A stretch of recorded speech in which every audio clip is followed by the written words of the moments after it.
Hi friends, இன்றைக்கி நம்ம கிச்சனில் என்ன பார்க்க போகிறோன்னு பார்த்தீங்க அப்படின்னா வெஜ் நூடுல்ஸ். எல்லாம் ரெடி பண்ணி வச்சிட்டோம் அப்படின்னா 10 நிமிஷத்தில் இதை செஞ்சிடலாம். இப்போ இதுக்கு பார்த்தீங்க அப்படின்னா பொடி பொடியாக நறுக்கின இஞ்சி, பூண்டு, நீல வாக்கில் கட் பண்ண ஒரு வெங்காயம், முட்டைகோஸ், கேரட், கேப்சிகம் இது எல்லாமே நறுக்கி வச்சுக்கிட்டேன். இப்போ ஒரு கடாயில் 2லேருந்து 3 டேபிள் ஸ்பூன் எண்ணெய் சேர்த்துக்கிட்டேன். எண்ணெய் காஞ்சதும் அது கூட நம்ம பொடி பொடியாக நறுக்கி வச்ச இஞ்சி, பூண்டு இதையெல்லாம் சேர்த்து நல்லா வதக்கிக்கலாம். இஞ்சி பூண்டு எந்த அளவுக்கு பொடியாக உங்களால் கட் பண்ண முடியுமோ அந்த அளவுக்கு நல்லா பொடி பொடியாக கட் பண்ணி வச்சுக்கோங்க. இஞ்சி பூண்டு நல்லா எண்ணெயில் வதங்கினதுக்கப்புறம் இதில் நீல வாக்கில் கட் பண்ண ஒரு மீடியம் சைஸ் வெங்காயத்தை இப்போ சேர்த்துக்கிட்டேன். வெங்காயம் சேர்த்து நல்லா வதக்கினதுக்கப்புறம் வெஜிடபிள் எல்லாத்தையும் இதோடு சேர்த்துக்கோங்க. ஒன்று ஒன்றா முட்டைகோஸ், கேரட், கேப்சிகம் இது எல்லாத்தையும் ஒன்று ஒன்றா சேர்த்துக்கோங்க. வெஜிடபிள் எல்லாமே நல்லா நமக்கு வதங்கணும்னு அவசியம் கிடையாது. நூடுல்ஸோடு சாப்பிடும்போது நமக்கு அது ஒரு க்ரன்ச்சி ஃபீல் கொடுக்கணும். அதனால் வெஜிடபிள் ஒரு 2 நிமிஷத்துலேருந்து 3 நிமிஷம் வதங்கினா போதும். இந்த நூடுல்ஸ் இன்றைக்கி நான் வீட்டில் இருக்க மசாலாவை சேர்த்து தான் செய்கிறேன். அதுக்கப்புறம் பார்த்திங்கன்னா சூப்பர் மார்க்கெட்டில் கிடைக்கிற வீட் நூடுல்ஸ் நான் வாங்கிக்கிட்டேன்.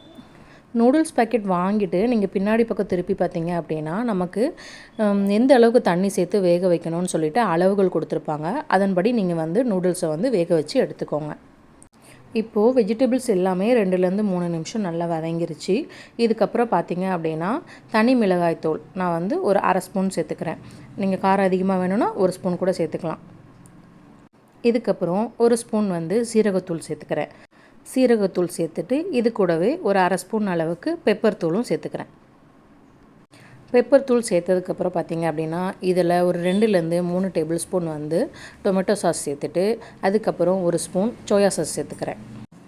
சோயா சாஸ் ரொம்ப ஸ்ட்ராங்காக இருந்ததுன்னா 1 ஸ்பூன் போதும். இல்லை லைட்டாக தான் இருக்குது அப்படின்னா ஒரு 2 ஸ்பூன் சேர்த்துக்கோங்க. இப்போ இதையெல்லாம் சேர்த்து நல்லா நம்ம அந்த காயோடு நல்லா பெரட்டி விடுங்க. நல்லா அந்த பச்சை வாசனை போகிற அளவுக்கு நம்ம நல்லா பெரட்டி விட்டுக்கிடணும். இந்த மசாலாலாம் நல்லா சேர்த்து வதக்கினதுக்கப்புறம் உங்களுக்கு தேவையான அளவுக்கு உப்பு சேர்த்துக்கோங்க. உப்பு சேர்த்து இதையெல்லாம் சேர்த்து நல்லா பெரட்டி விட்டுக்கோங்க. நம்ம இந்த காய்கறிகள் தான் சேர்க்கணுன்னு அவசியம் கிடையாது. உங்களுக்கு எந்த காய்கறியில் இது கூட மஷ்ரூம் சேர்க்கலாம், அதுக்கப்புறம் கார்ன் சேர்க்கலாம், பீன்ஸ் சேர்க்கலாம். குடமிளகாயில் எல்லா கலர் குடமிளகாயும் நம்ம சேர்த்துக்கிடலாம்.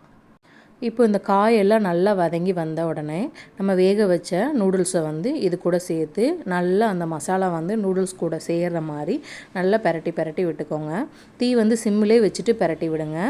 தீ அதிகமாக வச்சு பெரட்டிங்க அப்படின்னா அடி பிடிச்சிடும். மசாலா எல்லாமே பாத்திரத்தோடையே ஒட்டிக்கிடும். அப்புறம் இந்த நூடுல்ஸோடு நமக்கு கோட்டாகி வராது.